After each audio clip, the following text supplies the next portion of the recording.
Il y a trois aspects à la prière importune. Mais comprenons-nous pourquoi l'importunité est demandée, nécessaire, justifiée? Et voyons-nous qu'il n'y a aucune contradiction entre la soumission et l'importunité? Parce que la soumission, comme nous l'avons montré déjà, est une attitude active, positive et non passive. Elle consiste à entrer en accord avec la volonté divine, et l'importunité suivra pour le développement des traits moraux. Les trois aspects de la prière importune sont premièrement l'aspect moral, et le facteur moral a deux aspects qui lui sont propres. Nous avons parlé des ingrédients de l'encens qui doit être offert sur l'autel d'or, et ces ingrédients représentent les vertus morales de Christ. Celles-ci doivent être d'un côté saisies et appropriées par la foi. C'est l'un des aspects du côté moral de la prière importune. La foi, délibérément, avec persistance, saisit et s'approprie les vertus morales et les gloires du Seigneur Jésus. C'est un exercice.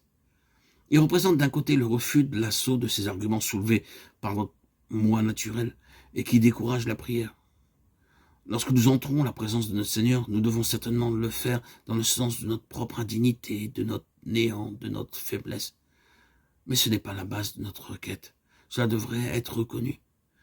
Et cependant, la prière positive, la prière efficace est entravée, arrêtée, affaiblie, très souvent par une obsession persistante de notre propre péché, de notre faiblesse, de notre impuissance. Et il nous est demandé de nous saisir positivement des vertus et des valeurs morales de Christ, de nous en saisir des deux mains pour nous approcher de Dieu. L'ennemi nous assaillera de conviction de péché, de condamnation et d'accusation en la présence de Dieu. Mais nous avons à nous saisir des deux mains des valeurs du Seigneur Jésus. Avant de l'avoir fait, nous ne saurions nous approcher du trône, car nous ne pouvons approcher le trône sans ces valeurs.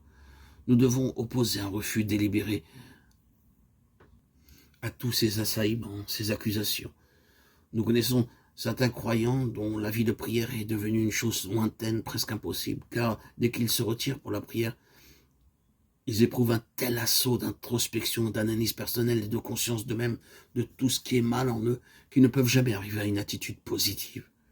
Il est donc nécessaire d'un côté d'avoir l'exercice de la foi, la persistance de la foi pour nous approprier ces ingrédients, ces valeurs et ces vertus du Seigneur Jésus, pour entrer en la présence de Dieu. Et ensuite, l'autre aspect du facteur moral, ces valeurs et ces vertus doivent être formées dans notre propre âme par le Saint-Esprit. Le Seigneur Jésus, en la présence de Dieu, nous représente comme l'homme selon le cœur de Dieu.